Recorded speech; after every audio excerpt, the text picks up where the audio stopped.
Hi, smart students. This book is the one we're supposed to be looking at. This is book 8 in the Wordly Wise series, and today we're going to look at lesson 4. Okay, so I'm making this video to help you understand the words, but also pronounce them well. Okay, and we're going to actually start with the pronunciation of the words in here. Okay, the 15 words that are highlighted in lesson 4. Now, if you want any help, please put it. You can ask your questions from the comment box, and if you want some extra bonus sentences. I'll put a link to these as well down in the description box. Okay. So first thing first, turn to chapter 4, lesson 4, and let's go through the words. Okay. So first of all, abhor, abhor, affable, affable, amiss, amiss, despondent, despondent, entreat, entreat, haunt, haunt, impel, impel. Moving closer. Good. There you go. Interminable. Interminable. Irascible. Irascible. There's a silent C there, okay? Irascible. Profound. Profound. Recluse. Recluse. Reverberate. Reverberate. Sage. Sage. Tirade. Tirade. Tremulous. Tremulous, like this, okay? Great. So those are the words. You have to know them, know how to pronounce them, and now let's learn how to use them, okay? So first word is abhor, abhor, okay? Abhor is a really strong word, similar to the word hate or disdain or words like this, okay? Contempt. There's a lot of similar words in English. Abhor is really strong though. So it would be for something that you really don't like. So you can say, I abhor um, uh, rude people. I was gonna say rude people, but yeah, it's like people who are rude. Okay, it means you really, really don't like them, and you don't have any time for them at all. Okay. They have another word here, detest. Detest is a similar word than that. Okay, so we abhor cruelty in all its forms. I as well. Okay. Ab, abhor is really strong. Abhorrent is similar to words like despicable, disgusting, something that makes you really, really angry. Okay. We often see the word abhorrent behavior. Okay. So if you want a collocation, the words put together, abhorrent, and then behavior, abhorrent actions or action. It just means that someone did something really bad, pushed an old lady down the steps or something like that. Okay. That's an example of an abhorrent action. The next is affable. Now these words don't go together very well. Okay. Affable. Okay. Affable just means friendly friendly, okay? Um, yeah, so you say someone has an affable personality, okay? So that's why my picture here is Grandpa Joe. I don't really have a Grandpa Joe, but anyways, this guy looks super affable, okay? Very friendly, nice to be around, someone good to talk to. Hopefully you have some friends and some family and neighbors who are affable, okay? There's a noun, affability. Usually it's like his affability or her affability. I appreciate her affability. It just means her friendliness. Okay. Good. Affability. Good. The next word is amiss. I'm reading my notes. Amiss. Something with my notes is amiss. Okay. It means that something is wrong. There's an adjective and there's an adverb. You don't need to add an ly on the adverb. Okay. So when you do slow, slowly, a lot of adverbs, you have to add the ly. With the word amiss, you don't. Okay. It just means something is wrong. If you turn your car on and it's a lot slower than normal, you might think something is amiss with the motor. Okay. You'll see it with the word with. Something is amiss. Something was amiss. Very common way to do it. Okay. Despondent. Despondent. Okay. Despondent, it usually just means like sad. If you want an idiom, down in the dumps. He was down in the dumps. It just means it really not doing well. And specifically, I think, at least in my mind, despondent means that you're not. When people try to cheer you up, you're not responding to it. Okay, you're not getting cheered up. People make jokes, you don't laugh. This is someone who's despondent, just like this,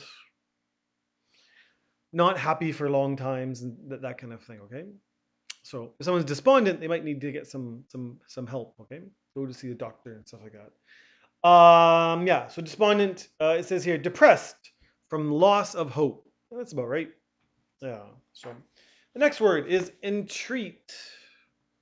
Entreat. Entreat is a little bit like beg or plead. Please. It's a pretty serious word, so it can be often used like somebody wanting something from the king, like "Please don't kill me." Daryl entreated to the king. It just means I really, really asked fervently, asked strongly. Okay, so this is entreat. Maybe a student who forgets their homework many, many times, they will entreat the teacher to not tell their parents, okay, his or her parents. So, okay, entreat. Entreaty. Usually this ends up in a bad sentence. So in the newspapers, you'll see something like, you know, they did not listen to his entreaty, that kind of thing. Someone's begging them and people didn't listen to it. Usually that ends in a bad result, okay? So please, please don't open that door. Please don't open that door. And they open a door and they get eaten by a lion or something like that. I don't think that's going to be in the newspaper, but it might be in a book as well, okay? Haunt. Haunt, okay? Haunt does have more meanings than you think. You're thinking about the ghost one, aren't you? It definitely has that meaning, but there are others, okay? So let's discuss the others. First, haunt as a verb. It just means that it's always in your mind or something like that, okay? So if you had maybe read a book or seen a movie and it really touched you, either in a sad way or a happy way or gave you hope or all this kind of stuff, and you just think about it repeatedly for weeks or months. You can say like that movie or that book has haunted my thinking. It just means it's repeatedly there again and again and again. Okay, so hunting something. As well, you can use it for a place. Okay, you can say like Derek. Derek always haunts that bar. It just means he frequently goes there. He goes to the bar often. Okay, so it's just again it has this repeated action. And yes, haunt will mean for a ghost, okay? So, the ghost of that dead guy haunts the scary house over there, okay? So, yeah, yep. And I do have here a haunted house. And if I remember right, that's from a scary movie with clowns and stuff in it.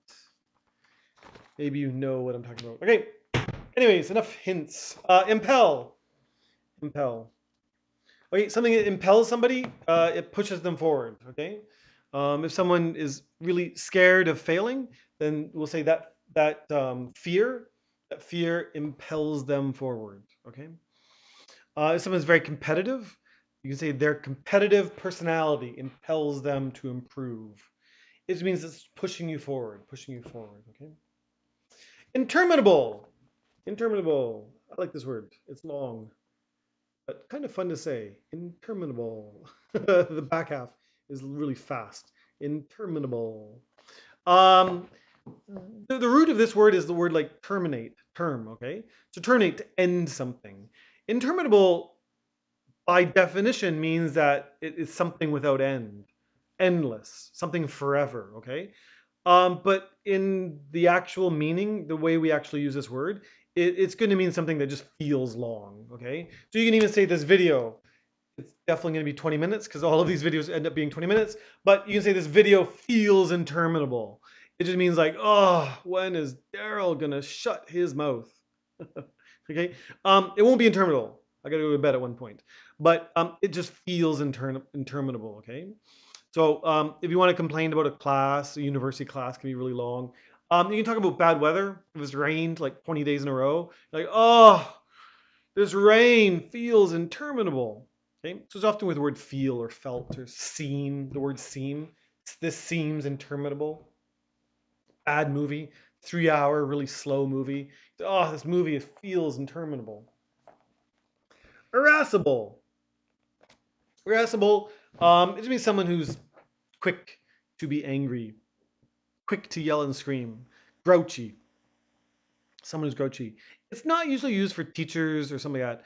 At least in my mind, and again, I'm not a dictionary, but the times when I've heard the word irascible, I often think it's usually like an old man.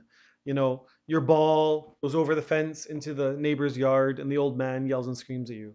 Oh, he's so irascible. Okay, it just means someone who's very hot-tempered, someone who's always angry, like this. Okay, irascible, profound. Okay, profound. It does have two meanings. You can have a profound sense of something, a profound sense of gratefulness. If I help you and it's a big thing. I help you move, or I find you in the desert and save your life, or something like that. You might have a profound sense of gratefulness or something like that. It just means a strong sense, a deep sense. Okay. The second meaning is more to do with like philosophy. Um, you know, Maybe someone in a religious book, they'll read it and it'll really, really make sense to them. And you say, oh, these words are so profound. The words themselves, they may change someone's mind. Okay. We say this is a profound meaning, something very deep. We often use the word deep. Okay. Like a deep meaning, a meaning way below even the words on the page. Hard. Okay. Profound. Profound wisdom, profound advice, that kind of stuff you'll see. Okay, a recluse. Okay, a recluse is a person who does not like going out in public. Okay. I think maybe in this book we had the word misanthrope. Maybe not. I get my classes confused, but a recluse is usually a misanthrope, someone who doesn't like society. Okay, so a recluse, they might buy a cabin up on a mountain somewhere. Okay, and they don't want to mix with society. Maybe they'll go shopping once or twice a year or something like that. Okay. If you know the author J.D. Salinger, he wrote The Catcher in the Rye. He was very reclusive. Reclusive, okay? And there's a kind of interesting guy in the early days of Hollywood and airplanes. He had a couple things called Howard Hughes. He was very reclusive as well. Leonardo DiCaprio played him in a movie a while back, okay? But there's some famous cases of reclusive people, okay? But sometimes really smart people, like sages, a word we're going to talk about in a couple of more words. Um, Sages can often be reclusive. They want to be apart from society. They want to be alone with their thinking and their thoughts and all this kind of stuff. Okay, so they can be reclusive. Yep. Okay. I fully plan to be reclusive when I'm older. Okay. I'm pretty reclusive now. I just stay at home and all this kind of stuff. But reclusive. When I'm older, I'll just be me and my books, man. Hopefully, my kids and grandkids can come see me, and that's about it. Uh, might sound sad, but that's the way I want to be. Okay, I like being home alone. Reverberate. With my wife too. I'm gonna be in trouble. Anyways, stop talking. Reverberate. Reverberate kind of means echo around. You can use it in terms of sounds. The sound reverberated around the room. But it can also be in terms of the usage of this word. It can also be very figurative as well. Not so much actual sound waves, but like for example, maybe there'll be a revolution in America in 1776, and then the ideas and stuff like that, slowly make their way to Europe, and then there's revolutions in France in 1789, and and that revolution caused more revolutions, right? And we'll just say that initial one reverberated. So it just means that kind of like there's consequences everywhere, flying around everywhere. This is things that are reverberating. Sage. Okay. By the way, on the test for lesson 4, this lesson, this is one that I see wrong all the time. Okay, so be careful with sage. Um, the second meaning. Um, First, if you just say sage advice, which is the way this is always is, sage advice, sage advice. Get that in your head. It just means very, very wise advice. Okay, profound advice. Um, A sage can also be a person, usually depicted as an old man with a beard and all that kind of stuff, but someone you can go and help fix their problems. The sage in the story, I think, if I remember right, is actually a woman. Okay, so it's not always that case, but usually a sage is depicted as like a wise old man or something like that. And the one that's wrong on the test a lot is sage. That's used in cooking. Okay, I might have a picture for it.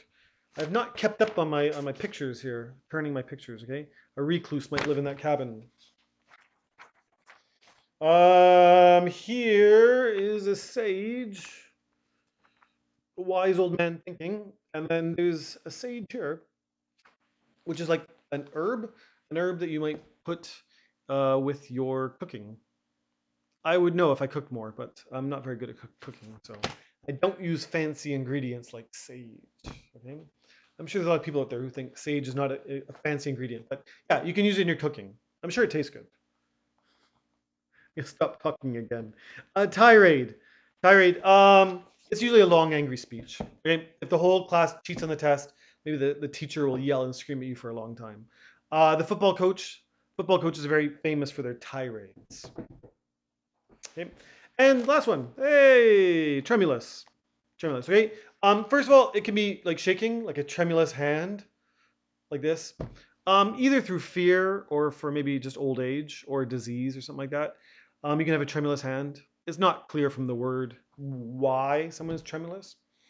If the sentence is, you know, he reached out with a tremulous hand towards the dragon, we can guess it means fear. If the old man reached out with a tremulous hand, then it's probably due to age. Okay. So tremulous just means like with some shaking, okay? It can also mean that you are meek or timid and stuff like that. So this is also tremulous, okay? This one we usually use it with the word tremulous voice.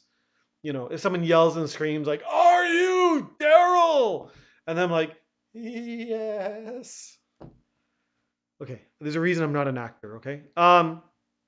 Anyways, but I answered that with a tremulous voice, okay? Okay, that's enough. That's enough. That's lesson 4. Okay, lesson 5. There's gonna be a big review. Okay, I already planned it. So it would be good if you reviewed lesson 4, but if you can go back and review lesson 1, 2, and 3 again, that would prove you're a good student. Okay. Learn these words. They're good. Okay, and good luck with all of them. Enjoy the story of this lesson. Bye.